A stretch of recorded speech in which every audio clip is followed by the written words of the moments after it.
La noche del accidente fue un jueves de julio. El cielo sobre Des Moines, Iowa, estaba cargado de nubes bajas, y el aire tenía el olor metálico de una tormenta que aún no había estallado. Era el tipo de noche en que el calor del asfalto se elevaba como un fantasma. Los semáforos parpadeaban en intersecciones vacías. Hacían que la ciudad pareciera una versión más pequeña y cansada de sí misma.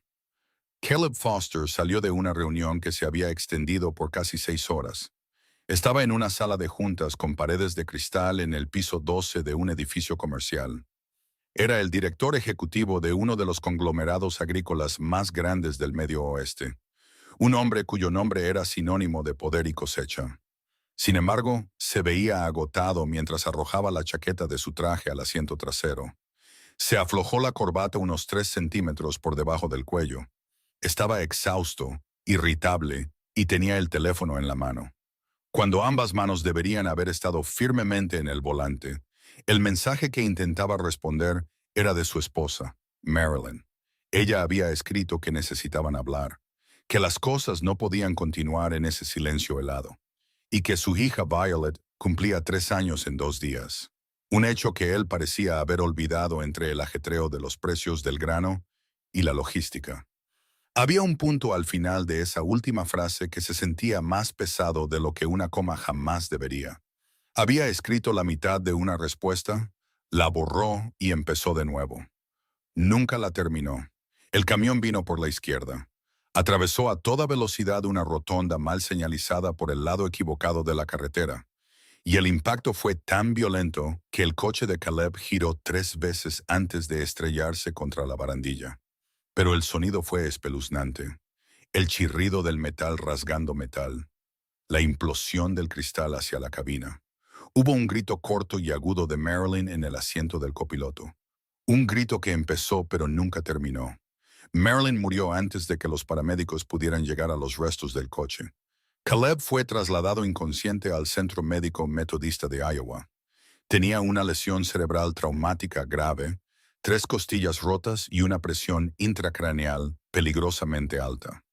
Los médicos le dijeron a la familia que había una posibilidad muy real de que nunca despertara, e incluso si lo hacía, había preguntas sobre su mente que solo el tiempo podría responder. El teléfono de Caleb yacía en el asfalto. Su pantalla estaba rota en un patrón con forma de estrella.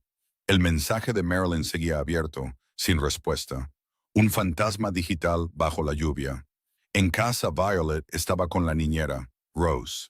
Rose tenía 52 años y había trabajado para los Foster durante 4 años. Era una mujer menuda con el pelo canoso recogido en un moño bajo. Tenía una forma de moverse tan tranquila que los niños sentían como una forma de seguridad absoluta. Rose recibió la llamada mientras estaba en la cocina calentando leche para Violet. Escuchó las palabras al otro lado de la línea, colgó y se quedó completamente quieta durante un largo minuto. Sostenía la pequeña cacerola de leche en la mano. Miró la llama azul de la estufa como si fuera lo único real que quedaba en un mundo que acababa de colapsar. Finalmente, fue a la sala de estar. Levantó a Violet con mucho cuidado para no despertarla y se sentó en el sofá. Se quedó allí con la cabeza de la niña dormida en su hombro. Pero sus ojos estaban fijos en el candelabro de cristal que colgaba del techo de la mansión. Un absurdo brillante de belleza, en un momento que no tenía espacio para la belleza en absoluto. Luego llamó a la cuñada de Caleb, Eleanor Foster, la pariente más cercana en la ciudad. Eleanor llegó 40 minutos más tarde. El motor de su coche aún crujía por el calor y su lápiz labial estaba perfectamente retocado. Parecía que venía de un compromiso que había interrumpido, pero que no quería dejar atrás por completo. Tenía 50 años. Su cabello siempre estaba peinado con un corte que parecía caro porque lo era, y entraba en las habitaciones como si las estuviera inspeccionando para una herencia. Miró a Violet, que todavía dormía en el hombro de Rose, y anunció con voz firme que ella se encargaría de todo, que sabía lo que había que hacer. Fue en ese preciso momento que Chloe Taylor entró por la puerta trasera. Llevaba un cubo y una fregona, lista para la limpieza de la noche que realizaba todos los jueves. Ella no sabía nada. Acababa de bajar del autobús en la esquina. Caminó los 7 minutos hasta la puerta con los auriculares al cuello.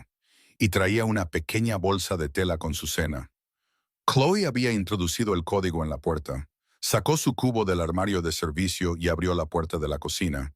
No se dio cuenta de que el mundo había cambiado de eje en las últimas 2 horas. Vio a Rose con la cara hinchada de llorar. Vio a Eleanor al teléfono, con su voz autoritaria, gestionando la crisis como una fusión de empresas. Vio la casa que conocía tan bien, de repente transformada en un lugar de silencio y tensión. Era como el cambio en la presión atmosférica antes de un tornado devastador. Rose le contó con voz baja y temblorosa lo que había sucedido. Chloe se quedó quieta, con el cubo en la mano, escuchando. No dijo una palabra durante mucho tiempo. Miró a Violet, cuyos rizos oscuros se derramaban sobre el hombro de la niñera. Su mejilla estaba presionada contra la tela de la blusa. Sus labios estaban entreabiertos en la respiración profunda y sin miedo de una niña dormida. Chloe sintió que algo se le oprimía en el pecho, algo que no podía nombrar. Había visto crecer a esta niña. Había limpiado su habitación cientos de veces. Había encontrado juguetes debajo de la cama y ositos de peluche olvidados detrás de la mesita de noche. Había oído la risa de Violet resonar por los pasillos de mármol mientras fregaba los suelos. Ese tipo de risa tan completa que parece que podría romper el techo. A veces, Violet se paraba en la puerta y observaba a Chloe trabajar. Lo hacía con grandes ojos marrones llenos de una curiosidad silenciosa que solo los niños poseen. Una curiosidad sin juicio ni jerarquía. Una vez Violet se le acercó y le ofreció una sola galleta. Tenía ambas manitas extendidas y una expresión tan seria como si estuviera ofreciendo la cosa más valiosa del mundo. Chloe la había aceptado y sonrió. Fue una sonrisa genuina que venía de un lugar más profundo que su habitual cortesía laboral. Eleanor terminó su llamada y anunció en un tono que no admitía discusión. Dijo que Violet sería llevada a su casa esa noche. Afirmó que ya había contactado a los abogados, que se estaba iniciando un proceso de tutela temporal y que la niña no podía quedarse en esta casa sin un tutor legal presente. Habló de normas, procedimientos y la forma correcta de hacer las cosas. Rose asintió con cansancio, sin energía, incapaz de discutir con alguien que ya había tomado una decisión antes de entrar en la habitación. Chloe no dijo nada, pero cuando Eleanor fue al coche a buscar una maleta y Rose fue al baño a lavarse la cara, Chloe se acercó al sofá. Miró a la niña dormida y algo dentro de ella tomó una decisión que su mente aún no había procesado por completo. Dejó su cubo en el suelo en silencio, se sentó junto a la niña y permaneció allí. Cuando Eleanor regresó, encontró a la señora de la limpieza sentada junto a Violet. Tenía una expresión tranquila y decidida que no encajaba con su posición social. Era la mirada de alguien que había decidido algo y había terminado de discutirlo. Eleanor arqueó una ceja, preguntando si todavía estaba allí. Chloe respondió que sí, y sugirió que no debían mover a la niña esa noche. Argumentó que sería traumático para la niña despertar en un lugar extraño, sobre todo después de la noticia que tendría que recibir a la mañana siguiente. Eleanor abrió la boca para soltar una réplica, pero Violet se movió en sueños, haciendo un pequeño sonido de incomodidad. Sus diminutos dedos se cerraron alrededor del pulgar de Chloe con una fuerza pequeña pero absoluta, como si incluso en sueños la niña supiera exactamente dónde estaba la única cosa sólida en ese momento. Eleanor se quedó mirando la escena durante un segundo largo e incómodo. Había algo en esa conexión que no podía simplemente ignorar. Masculló que volvería por la mañana y se fue. Rose también se fue poco después, prometiendo volver temprano. Su alivio era visible al pasar la responsabilidad a otra persona sin admitirlo. Y así Chloe se quedó con una niña de 3 años que no era suya, en una mansión que no era suya, en una noche que había partido el mundo en dos. No se fue, ni esa noche, ni la semana siguiente, ni en los meses que siguieron. Esa primera noche, Chloe no durmió. Se sentó en el sofá con Violet acostada a su lado. Tenía los ojos abiertos en la oscuridad de la enorme sala de estar. Escuchaba la respiración de la niña y los sonidos lejanos de la ciudad. El estruendo de un camión en la interestatal, un perro ladrando a varias calles de distancia, el viento en los robles de Iowa. La mansión de noche era un lugar completamente diferente al que era durante el día. De día era un lugar de trabajo, superficies que pulir, suelos que encerar, ventanas que limpiar. De noche, con las luces apagadas y el silencio adueñándose de los pasillos de mármol, se sentía como una entidad viva. Una que respiraba, llena de sombras que tenían formas pero no nombres. Chloe pensó en lo que había hecho. Pensó en lo que haría cuando Eleanor regresara. Y pensó en Caleb Foster en una cama de hospital con tubos en la garganta. Pensó en Marilyn, a quien había visto solo unas pocas veces. Una mujer hermosa y ocupada, siempre con el teléfono, dejando un rastro de perfume caro en el pasillo. Ahora estaba muerta en el asfalto de una carretera de circunvalación. Y luego pensó en Violet, la niña que ofrecía galletas y dibujaba mariposas en el espejo. Lo que Chloe sintió esa noche no era exactamente amor todavía. Era demasiado pronto para eso. Era más como un reconocimiento. La extraña sensación de que esta niña había entrado en su camino de una manera que no había elegido, pero que sabía en sus entrañas que no podía ignorar. Cuando amaneció, Violet se despertó y se dio la vuelta. Vio a Chloe. Preguntó con voz somnolienta si Chloe se había quedado toda la noche. Chloe dijo que sí. Violet procesó esto con la seriedad de una niña pequeña. Luego preguntó si había desayuno. Chloe fue a la enorme cocina y preparó el desayuno. Encontró pan, mantequilla, leche y plátanos. Lo hizo con la familiaridad de alguien que conocía cada cajón y estante, porque así era. Los había limpiado cientos de veces. Violet se sentó en su silla alta y comió con apetito. Sus pequeñas piernas se balanceaban. Todavía no preguntaba por su madre. La comprensión aún no había llegado a esa parte de su mente. El momento de la verdad llegó el miércoles siguiente. Era una tarde en la que Chloe doblaba la pequeña ropa de Violet en la sala de estar. La niña apareció en la puerta con una expresión diferente. Sus ojos estaban muy abiertos con un tipo específico de confusión que se estaba convirtiendo rápidamente en dolor. Dijo, «Mami no va a volver». No fue una pregunta. Chloe se detuvo, con una pequeña camiseta en las manos. Miró a esta niña de 3 años que acababa de descubrir la verdad más pesada que existe, y sintió que se le hacía un nudo en la garganta. «No, cariño», dijo con la mayor calma que pudo. «Mami se ha ido». Violet se quedó quieta por un instante. Luego cruzó la habitación y abrazó las piernas de Chloe con toda la fuerza de su pequeño cuerpo, y empezó a llorar. No era el llanto de una niña que quiere un juguete. Era un sollozo profundo y gutural de alguien que entendía que algunas pérdidas no se pueden arreglar. Chloe se sentó en el suelo y la abrazó. Lo que Chloe hizo en las semanas siguientes no fue planeado. No había ninguna estrategia. No hubo una articulación consciente de que se iba a quedar y criar a esta niña. Simplemente existía la siguiente hora y luego la hora después de esa. Había una niña que lloraba por su madre. Se despertaba a las 3 de la mañana con pesadillas y caminaba a trompicones por la oscuridad hasta la habitación de servicio donde dormía Chloe. Violet se paraba en la puerta con un oso de peluche, con los ojos muy abiertos por el terror. Se quedaba así hasta que Chloe se despertaba, encendía una luz tenue y la llevaba de vuelta a la cama. A veces Chloe se quedaba dormida en la silla junto a la cama. Se despertaba con el cuello rígido y un extraño y buen agotamiento, el cansancio de alguien que era verdaderamente necesario. Continuó limpiando la casa, pero ahora como residente. Su cepillo de dientes estaba en el baño de servicio, y su poca ropa en un gancho detrás de la puerta. Sus días ya no estaban ocupados por la fregona y la aspiradora. Estaban ocupados por Violet. Le daba baños con champú de fresa que hacía demasiadas burbujas y causaba dramas cuando le entraba en los ojos. Preparaba el desayuno mientras negociaba la compleja política de los huevos. Violet los quería revueltos los lunes y miércoles, pero nunca los viernes. Chloe aprendió la lógica interna de la mente de una niña pequeña. Inventó historias sobre una niña con alas de mariposa que crecían por la noche, y sobre un león que tenía miedo a la oscuridad, pero nunca se lo decía a nadie. Se sentaban en el suelo y armaban rompecabezas, mientras la niña hablaba sin parar de una muñeca perdida.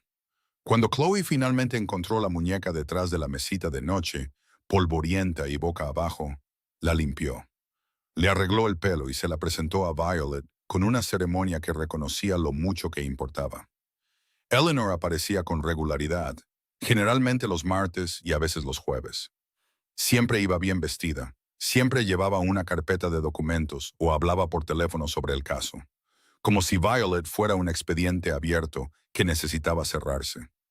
Al principio intentó ser amable. Le contaba a Violet sobre una hermosa habitación nueva que había preparado, con juguetes nuevos y un preescolar elegante cerca. Violet escuchaba con una expresión cerrada. Luego se acercaba a Chloe y se paraba a su lado sin decir palabra, como un pájaro que sabe exactamente dónde está el nido. Luego llegó una tarde tensa de agosto, con un calor que podía romper piedras. Eleanor llegó con un asistente e intentó tomar a Violet del brazo. Dijo que había papeles firmados y una decisión que hacer cumplir. Violet se aferró a la cintura de Chloe con una fuerza que desafiaba su tamaño, gritando. Era el grito de un ser pequeño que decía, «No me lleves de aquí, no me separes de esto». Chloe se quedó allí, con las manos en la espalda de la niña. Miró a Eleanor con una expresión que no era de ira. La ira habría sido más fácil de manejar.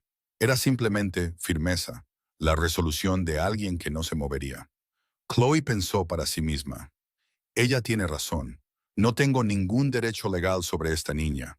Ningún papel firmado, ningún vínculo reconocido, nada. Pero Violet no la soltaba y Chloe no movió las manos.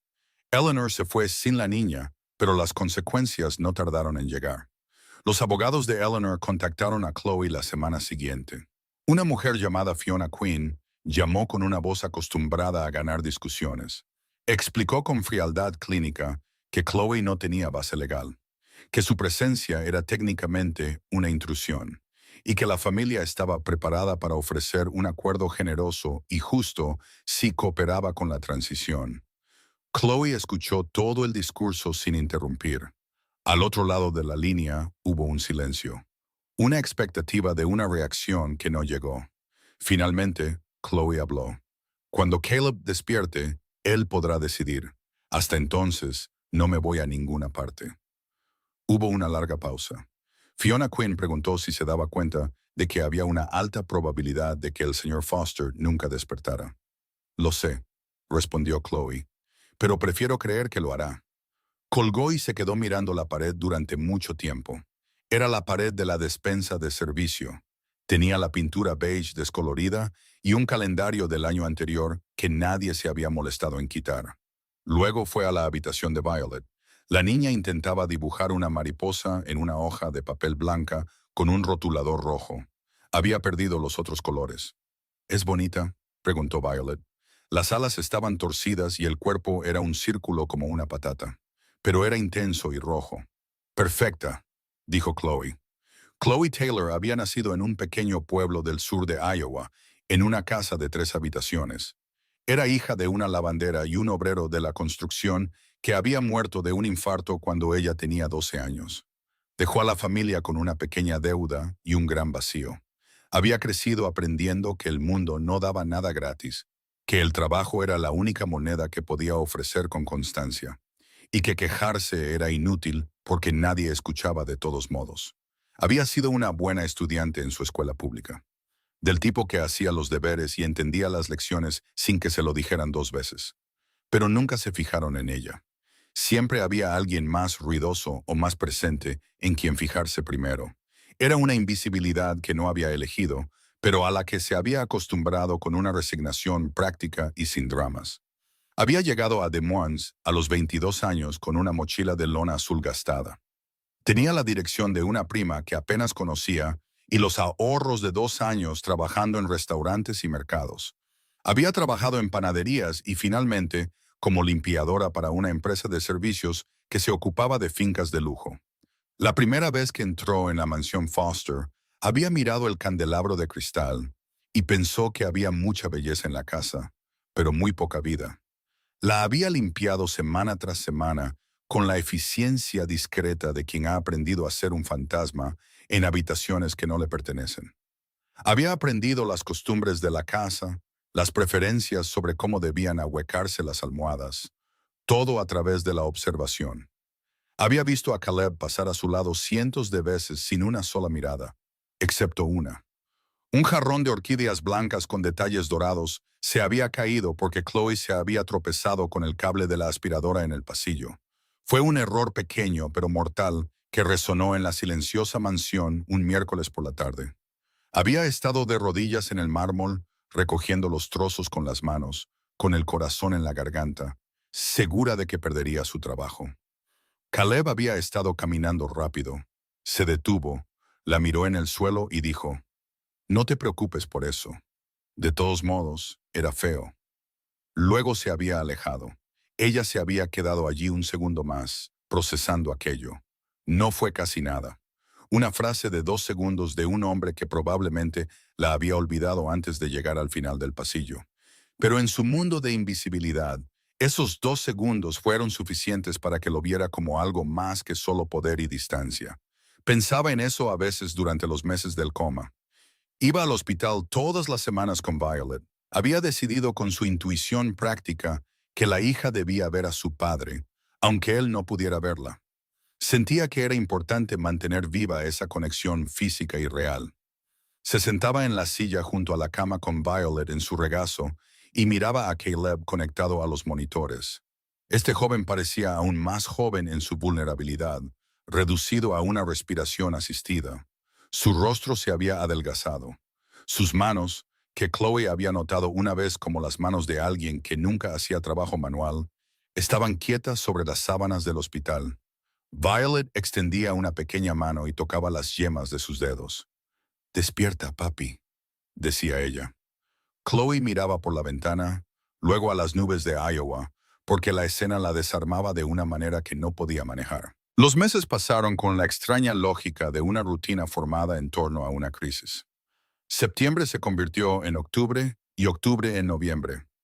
Violet cumplió 4 años en una pequeña fiesta que Chloe organizó.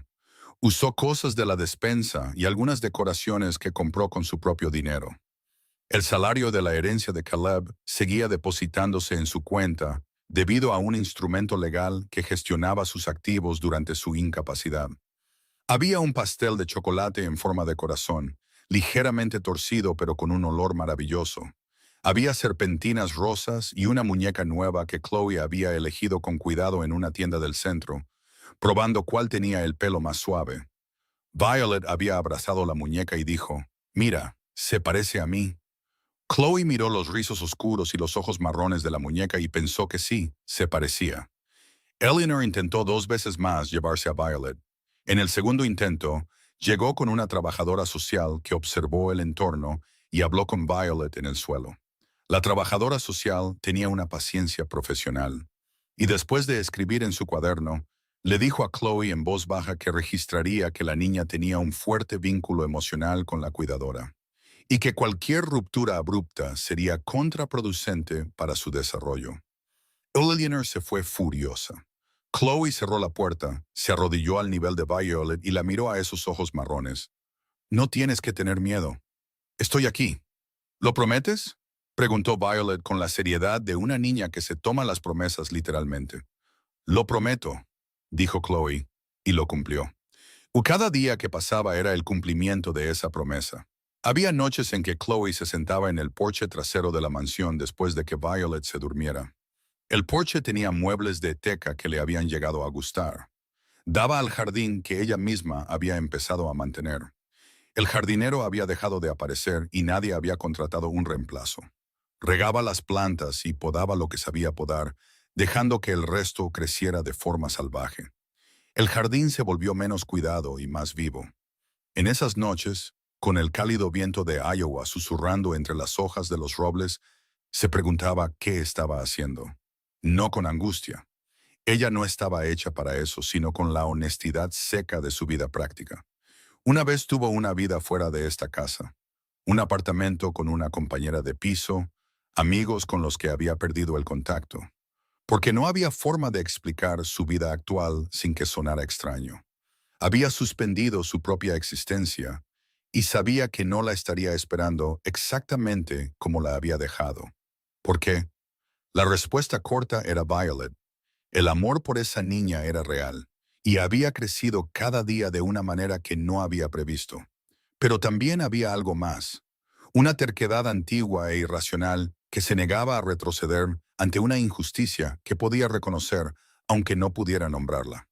Había algo mal en un mundo donde una niña que lo había perdido todo podía ser trasladada por decreto de quienes no la amaban de verdad. Y se admitía a sí misma, solo en esos silencios más profundos, que pensaba en Caleb, en cómo sería si se despertaba, en lo que pensaría cuando se enterara. Apartaba el pensamiento, pero siempre volvía. Fue una mañana de junio, con el sol seco de invierno del medio oeste entrando por las persianas, cuando sonó el teléfono. Era el número del hospital que había memorizado. Su corazón latió un poco más rápido. Señorita Taylor, era el doctor Henry Sterling, el neurólogo.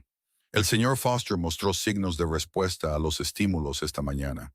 Le pedimos que abriera los ojos, lo hizo. Le pedimos que apretara una mano, lo hizo. Chloe tuvo que sentarse. Se sentó en una silla y miró la pared. Está volviendo. Es pronto para garantías, dijo el doctor, pero las señales son muy positivas. Somos cautelosos pero optimistas. La familia debería venir. Chloe se quedó quieta un momento, mirando a Violet, que dormía con su muñeca. Pensó, ¿y ahora qué? Luego pensó, ahora vamos al hospital. Despertó a Violet, la ayudó a vestirse y tomaron el autobús. Chloe sostuvo la mano de la niña e intentó organizar el caos en su pecho. No pudo, así que dejó de intentarlo. Caleb Foster se despertó de un coma con la sensación de haber dormido una eternidad y de que el mundo había seguido girando sin su permiso. No fue un despertar repentino como en las películas. Fue un proceso lento y aterrador de capas que se iban quitando. Primero, una niebla demasiado densa para atravesar. Luego, una luz que dolía. Luego, sonidos lejanos y muy cercanos a la vez, como si las leyes de la física ya no se aplicaran. Le quitaron un tubo de la garganta con manos suaves y tosió durante lo que parecieron años. Cada tos era un dolor que no podía localizar. Cuando la niebla finalmente se disipó, la primera cara que vio claramente fue la del doctor Sterling. Bienvenido de nuevo, señor Foster. Caleb intentó hablar, pero no salió nada. Su garganta era una cosa áspera y desconocida. Lo intentó de nuevo, haciendo un sonido ronco sin palabras. Despacio, dijo el doctor. Su cuerpo ha pasado por mucho tiempo. La palabra sonaba extraña. Caleb no sabía cuánto tiempo había pasado. Intentó recordar lo último. La reunión, el calor, la rotonda, el mensaje de Marilyn. Sintió un peso en el pecho que no era físico. Marilyn. Lo vio en la cara del doctor antes incluso de preguntar. Había una amabilidad específica en la forma en que el doctor Sterling lo miraba. La amabilidad de alguien que ha tenido esta conversación muchas veces y sabe que no hay una forma correcta de tenerla. Caleb tardó 3 días en entenderlo todo. Marilyn se había ido. Eleanor lo había visitado y había llorado. Lágrimas de verdad, del tipo que guardaba para situaciones que no podía controlar. Habló de demandas, herederos y una herencia que se había abierto. Vinieron abogados con papeles. El fisioterapeuta vino a evaluar el daño neurológico. Caleb se dio cuenta de que había olvidado algunas cosas. Nombres de personas que debería conocer. Eventos del año anterior al accidente. El doctor dijo que era de esperar que los recuerdos volvieran con el tiempo, aunque algunos fragmentos podrían quedarse perdidos para siempre. Había un gran vacío oscuro donde debería estar Marilyn. No era exactamente olvido, era ausencia. Pasó 2 días sin poder formular sus sentimientos. Había culpa, afilada y quirúrgica, por cosas no dichas y mensajes no respondidos. Luego, en la tarde del tercer día, mientras Caleb estaba sentado en la cama mirando por la ventana el cielo gris de Iowa, la puerta se abrió lentamente. Violet entró. Llevaba un vestido blanco con pequeñas flores bordadas en el cuello. Sus rizos estaban atados en una coleta torcida, como si hubiera intentado hacérsela ella misma. Sus grandes ojos marrones eran idénticos a los de él. Se detuvo en la entrada como si midiera la distancia hasta el hombre en la cama. Miró su rostro más delgado y las marcas dejadas por los tubos. Estuvo en silencio durante un largo momento. Violet, dijo Caleb, con la voz quebrada. Ella corrió hacia él, subiéndose a la cama con una agilidad torpe. Estudió su rostro con una seriedad que parecía mayor que sus 4 años. ¿Estabas durmiendo? Lo estaba, dijo él, pero ahora estoy despierto. Chloe dijo que te despertarías, dijo Violet con absoluta convicción. Lo decía todos los días. Caleb parpadeó. Chloe. Chloe, confirmó Violet con la suave paciencia que los niños tienen con los adultos lentos. Está afuera. En ese momento, Caleb miró hacia la puerta y vio, de pie en el pasillo, como si no estuviera segura de estar invitada a entrar. Una mujer que tardó un segundo en identificar. Pelo negro en un moño bajo, una simple blusa de algodón, las manos entrelazadas delante de ella. Lo miraba con una expresión que no podía leer del todo. No era solo alivio, era algo más profundo. Chloe Taylor, la señora de la limpieza. Intentó reconstruir lo que sabía. Un nombre en los papeles de servicio. Una presencia en un pasillo. La tarde del jarrón. Ella entró en la habitación lentamente. Señor Foster, dijo, con la voz tranquila y controlada. Me alegro de que esté despierto. Caleb la miró, luego a Violet, que había apoyado la cabeza en su hombro con absoluta familiaridad. Pero notó que esa familiaridad tenía una forma específica, una comodidad que se había practicado en otro lugar. ¿Te quedaste con ella? No fue una pregunta. Lo hice, respondió Chloe. ¿Por qué? Chloe guardó silencio por un momento. Miró a Violet, luego a Caleb con unos ojos que llevaban un año entero de verdades no dichas. Porque me necesitaba, dijo simplemente. Caleb sintió que algo se rompía dentro de su pecho. No era solo gratitud. Era algo para lo que aún no tenía nombre, pero era real de una manera que pocas cosas en su vida lo habían sido. La recuperación de Caleb fue larga y exigente. Había una gran diferencia entre saber intelectualmente que llevaría tiempo y vivir ese tiempo en un cuerpo que había olvidado cómo caminar. Volvió a casa en una silla de ruedas, con el corazón apesadumbrado por una expectativa que no podía nombrar.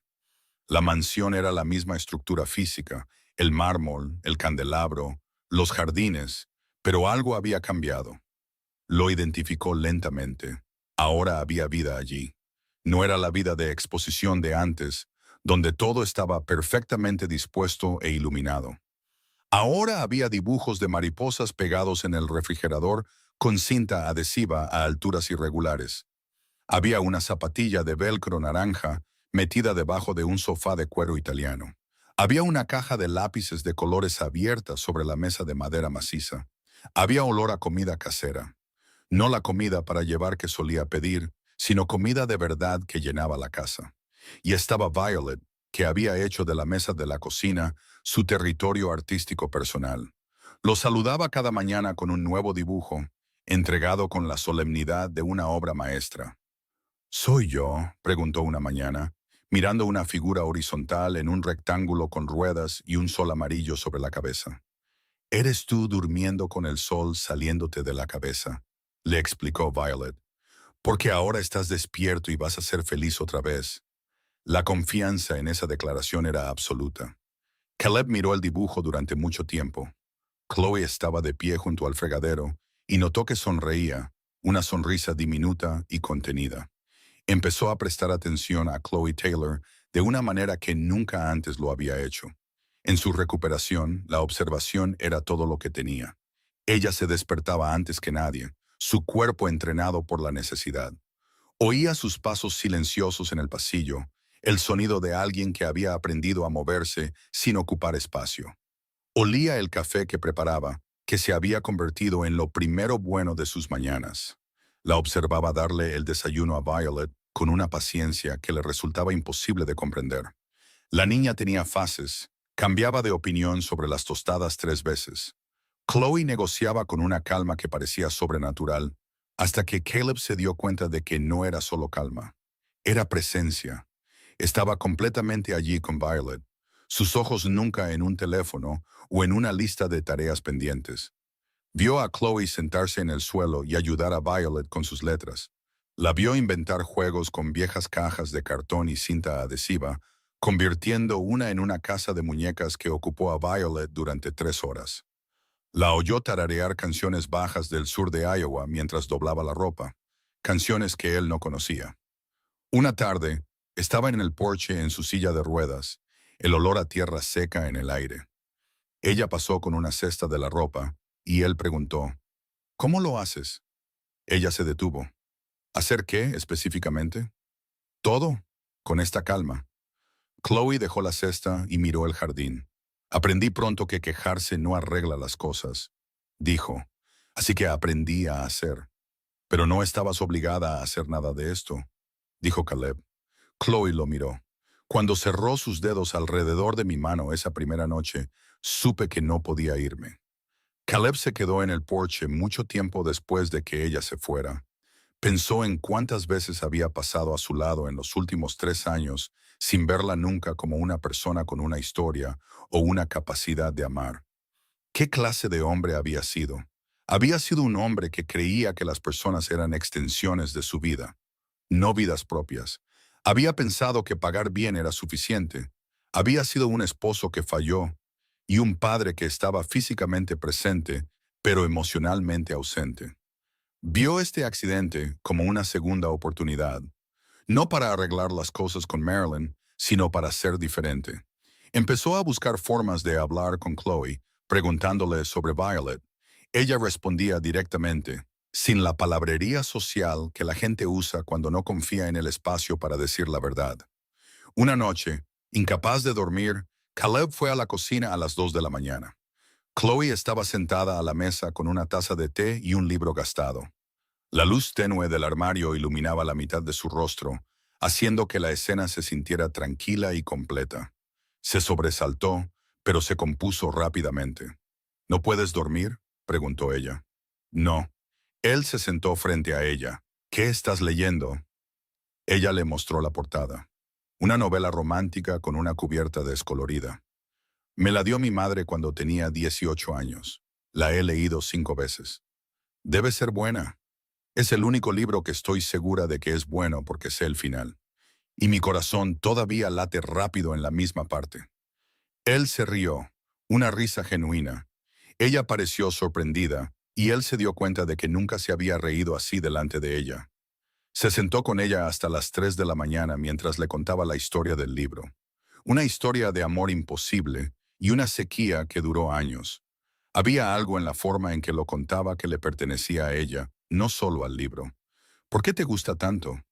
Porque en el libro, al final, él regresa y ella nunca dejó de creer. Caleb se quedó con eso. ¿Nunca dejas de creer en las cosas? He dejado de hacerlo muchas veces, dijo ella, mirándolo a los ojos. Aprendí a empezar de nuevo. Había toda una vida en esa frase que él aún no conocía. No pensó en sus negocios ni en sus reuniones esa noche. Pensó solo en ella. La confrontación con Eleanor ocurrió un sábado por la mañana, 3 meses después de que regresara a casa. Eleanor llegó con Fiona Quinn y una carpeta de documentos. Anunció que era hora de regularizar la situación de Chloe antes de que las cosas se complicaran. Caleb estaba en la sala de estar, de pie sin sus muletas. Puede quedarse como empleada doméstica registrada, dijo Eleanor, con todos los derechos legales, pero esta ambigüedad tiene que terminar. Está ocupando un papel que no es suyo. Caleb la miró. ¿Qué papel crees que no es suyo? Caleb, mientras estabas en coma, ¿quién sabe qué pasó? No se le pagó por esto. Se quedó porque quiso, dijo Caleb, con la voz fría. Se quedó y cuidó de Violet como si fuera suya. Y tú intentaste llevarte a mi hija 2 veces. Lo sé todo, Eleanor. Chloe Taylor no se va a ninguna parte. Este es su hogar. Eleanor se fue y el silencio que quedó fue diferente. Fue el silencio de algo final que se había dicho. Caleb oyó unos pasos suaves. Chloe apareció en la puerta. Oíste parte de ello. Entonces sabes lo que dije. Ella estaba en silencio. Una rara vulnerabilidad se mostraba en su expresión. No tenías que hacer eso. Sé que no. Él se acercó a ella. Me devolviste a mi hija, pero también me devolviste algo en mí mismo que no sabía que había perdido.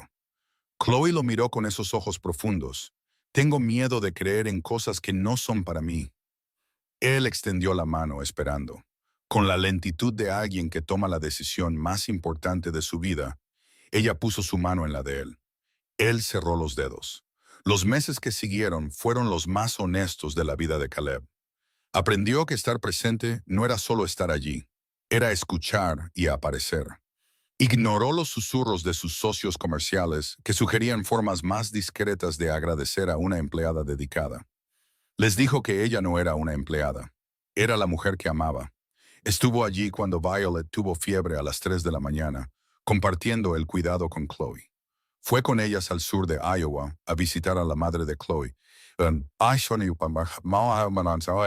Teresa. La pequeña casa olía a suavizante de telas y a café. Teresa miró a Caleb y dijo, «Gracias por venir». Se dio cuenta de que había sido aprobado de una manera que ningún acuerdo comercial podría igualar jamás. Un año después del accidente, Caleb Foster estaba en su jardín sin silla de ruedas ni bastón.